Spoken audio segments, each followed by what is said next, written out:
Innovation is the application of research to solve real-world problems. It's not just about the technology. It's about getting it out of the lab and into the world where it can make a tangible difference. And we've seen, as you know, some incredible examples in recent times. The rollout of the vaccines a couple of years ago that got us all out of the pandemic, and the last couple of years, the impact of large language models on the way that we're working and thinking. I'd like for you to think about, for the moment, one such problem to solve through the eyes of this little fella. Because he's growing up in a world, specifically in sub-Saharan Africa, but also parts of Central Asia, where there is a population explosion happening. And as he and his classmates work his way up that pyramid, the problem they're going to have are jobs. Good, decent jobs, jobs that can not only sustain them, but fulfill them as they go through life. And we've been in similar situations before. In the United Kingdom, for example, 250 years ago, there was a massive explosion of innovation. At the same time as very difficult geopolitical upheavals. This situation may ring a bell in some of your minds.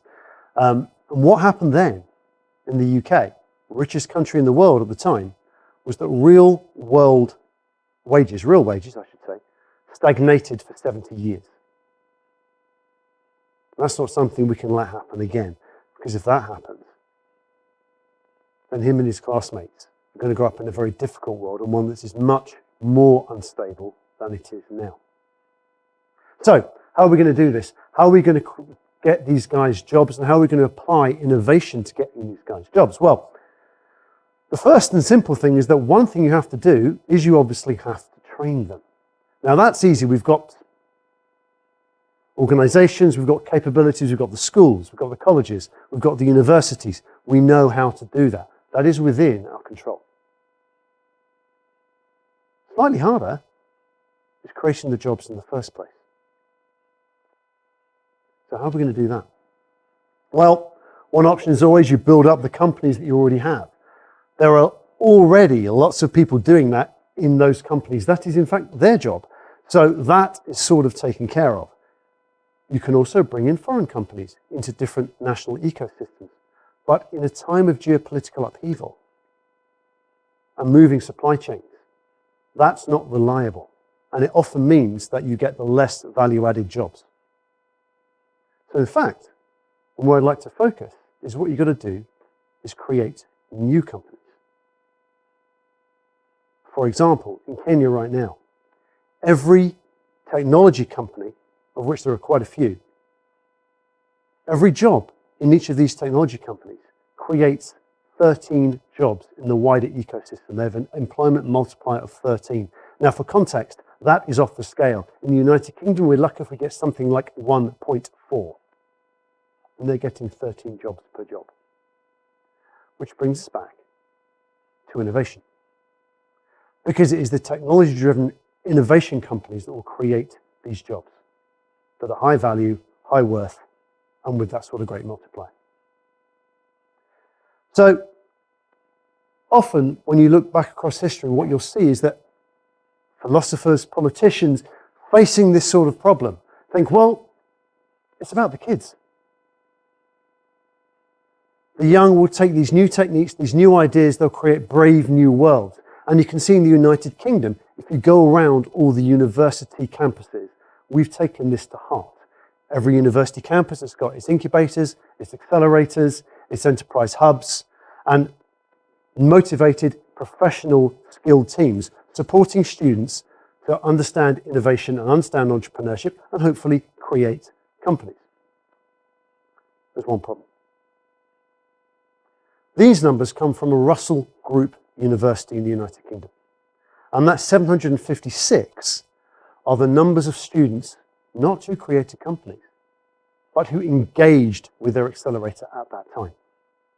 It's a tiny percentage, less than 2% of their student population. Okay, that's all right. 756 Bill Gateses and 756 can't remember the guy's name. What's it from? Virgin, Richard Branson's. There you go. 756 Richard Branson's. Fantastic. We're all good. We can all go home, put our feet up, get a cup of tea. Our pensions are taken care of. Yeah? Except that it's not students that normally create the companies. What Richard Branson and Bill Gates are great examples of is, in fact, success bias. You're seeing the successes, not the failures. Because when you're 22 and 23 years old, you don't have, unless you're absolutely exceptional, of which some people are, you don't have the networks, you don't have the developed capabilities, and you don't have the skills to create and run companies. You're at the very start. So, if we need to create innovation to create high-value jobs, how do we do this if it's not for the youth? Come with me to 3 different countries, if you will. The first, very much developing. Very much dependent upon foreign aid with a nascent research infrastructure. The second, moving through the development scale, has new companies that are world-leading, but with areas of the country that is still in need of a lot of development. And the third is one that is almost a poster child of international research and development, with massive innovation, infrastructure, and fantastic ecosystem of entrepreneurship. So 3 different countries. The first I've already mentioned is Kenya. Now, here, one of the reasons they have burgeoning technology companies and 13 jobs per job is because they are the most equity invested country in sub-Saharan Africa. In fact, no, in the whole of Africa. Twice the equity investment goes into Kenya as, for example, goes into Nigeria. 1.5 times goes into Kenya that goes into South Africa. And what they are doing now with the Kenyan National Innovation Agency, in partnership with the British Council, is they are working with their universities to develop the capabilities of applied research. They're working with the staff of the universities so they can do the research that contributes to solving the problems within Kenya itself. They're working on the people and they're working on their institutions. Second country is Malaysia. I was recently there working with, 2 universities. One, University Malaya, the most prestigious and the oldest university in Malaysia, and University Technology Malaya, an incredible organization with at any one time 160,000 students. What they asked us to do was work with their academics to help them work with small and medium-sized enterprises on projects to create products for those SMEs to sell.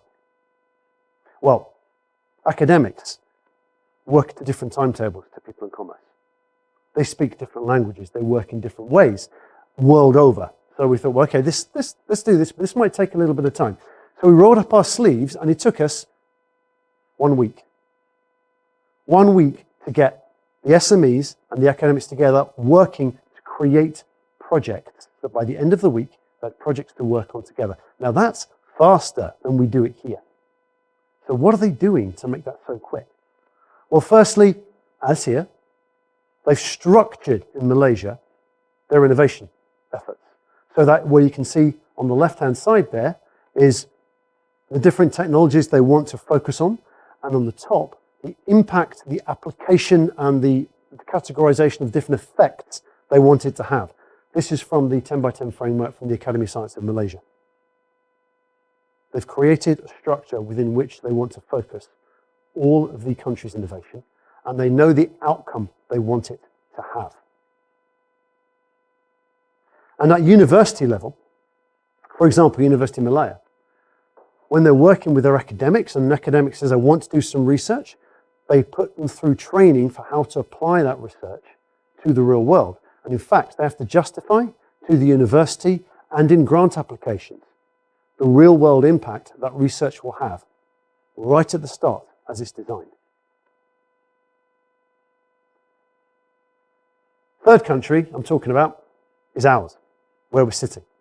And we've got an incredible higher education ecosystem. We have 250,000 academics employed at our universities. We are the second best national entrepreneurial ecosystem in the world, second only to the United States. And London is the third best city in the world to be an entrepreneur. And our research is literally world leading. As you can see there, these numbers are from the Research Excellence Framework, from the most recent one, 2021-22. 41% of our research is literally world leading and 43% internationally relevant. It's an incredible result. Now, how does that translate into innovation? Let's look at some numbers. First one, 1,000. That's how many proposals per year our universities get from their academics across the country. Oh, that's less than 0.5% of our academics looking to spin out a company. Okay, let's keep going. Of them, about a third are then approved to spin out by the University Tech Transfer Office. And of them, half eventually do spin out. So now across the whole country, we're down to about 150. 150 spin outs a year, of which 38 or so every year. Obviously, these numbers slightly vary year on year. About 25% are led by academics. And in my work, I work with nearly half of them. Now, the fact that I work with half of our spin-outs in the country every year is a worry that's completely different over there, but it just goes to show how narrow that pipeline is. Why? Why might that be? The answer lies in the structure of our universities.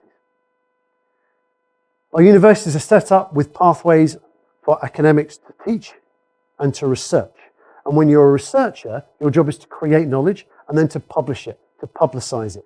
Your career goes when you have citations, when you have books published, when you have articles published, when you speak at conferences. The whole idea is you tell people what you've found out.